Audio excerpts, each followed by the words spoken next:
Selamat siang Bu Ana dan teman-teman 11B. Jadi pada siang hari ini kami akan membawakan cerpen yang berjudul Gara-gara Nenek Lupa oleh Sarah Nafisa. Setiap akhir tahun, sekolah Rino libur. Di saat itu, Rino, ayah, dan ibu akan naik ke mobil dan berkunjung ke rumah Nenek Ida di desa. Nenek Ida mempunyai ladang. Rino suka sekali berlibur ke desa Nenek Ida. Setiap pertengahan tahun, sekolah Rino juga libur. Namun di saat itu, giliran Nenek Ida yang berkunjung ke rumah Rino. Begitulah cara keluarga Rino mengatur liburan. Agar tidak bosan, kadang mereka liburan di kota, kadang di desa pertanian. Akan tetapi, di tahun ini, Nenek Ida membuat kesalahan. Aku yakin saat ini giliranku untuk liburan ke kota. Umam Nenek Ida yang mulai pelupa. Pelan-pelan, ia lalu mengemasi baju-bajunya dan memasukkannya ke dalam koper. Pada saat yang sama, Ibu Rino juga sedang mengemasi tas. Ibu tampak tidak bersemangat. Sambil menutup tasnya, Ibu Rino berkata, "Ibu sebetulnya ingin sekali bisa berlibur ke pantai. Sekali saja, supaya tidak sama dengan tahun-tahun sebelumnya." Rino dan adiknya langsung berseru setuju. "Aku juga ingin ke pantai, Bu. Jangan ke rumah Nek Ida terus, atau cuma berkeliling kota ini. Bosan. Kalau liburan ke laut, kita kan bisa berenang dan menggali pasir. Yah, ayah, tahun ini kita liburan ke pantai saja ya," seru Rino bersemangat. Tentu saja tidak bisa, sayang, kata ayah Rino. Akhir tahun ini kita akan mengunjungi nenek seperti biasa. Jangan sampai nenek kecewa dan bertanya-tanya kalau kita tidak datang. Tahun depan saja kalau mau ke pantai, supaya nenek juga sudah diberitahu jauh-jauh hari. Rino pun menjadi lesu. Namun, kata-kata ayahnya ada benarnya. Neida pasti sedih kalau mereka tidak datang ke pertaniannya. Rino tak ingin membuat neneknya yang baik hati itu jadi sedih. Keesokan harinya, cuaca sangat cerah. Rino, ayah, dan ibu naik ke mobil.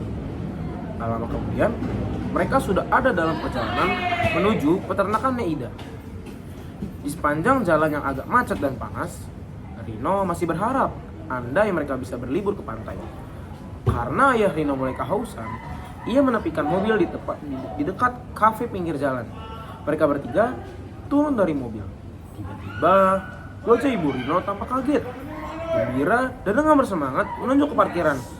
"Lihat, mobil itu mirip mobil nenek." Rino dan ayah menengok. Mereka bertiga lalu melangkah pelan mendekati mobil itu. Astaga, itu memang mobil Nek Ida. Nenek bersandar di pintu mobil dan sedang menyeruput jus jeruk. Seketika itu juga, Rino berlari dan memeluk neneknya. Ayah dan ibu juga memeluk nenek dan bertanya heran. "Ibu mau kemana?" tanya ayah. "Tentu saja mau ke rumah kalian," kata Nek Ida heran. Namun, ia lalu menyadari kesalahannya. "Astaga, harusnya ini giliran kalian berlibur di pertanian ya," serunya. Ibu Rino tersenyum cerah.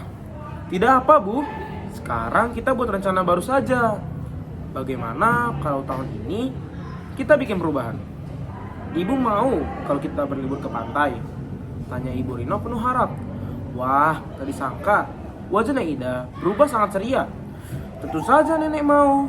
Nenek mau bermain air laut," kata Nek Ida penuh semangat. "Yeay, nanti aku temani nenek main air," teriak Rino tak kalah girang. Rino, ayah, dan ibu tertawa geli melihat nenek dan cucunya yang bersemangat. Kini ayah Rino sibuk melihat peta jalannya.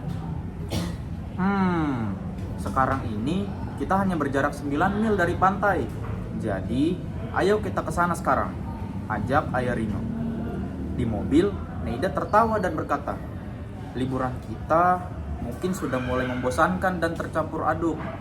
Makanya nenek sampai lupa harus tetap di pertanian atau mengunjungi kalian. Syukurlah nenek membuat sedikit kesalahan. Semua orang pernah berbuat kesalahan, Nek. Tapi kesalahan nenek ini sungguh menyenangkan," kata Rino. Mereka semua tertawa lagi. Dan ketika udara pantai yang asin mulai tercium, hati mereka semakin gembira. Begitulah cerita cerpen yang berjudul Gara-gara Nenek Lupa. Sekian dari saya, Joseph Timi, Dan saya Stephen Aurelio Siregar.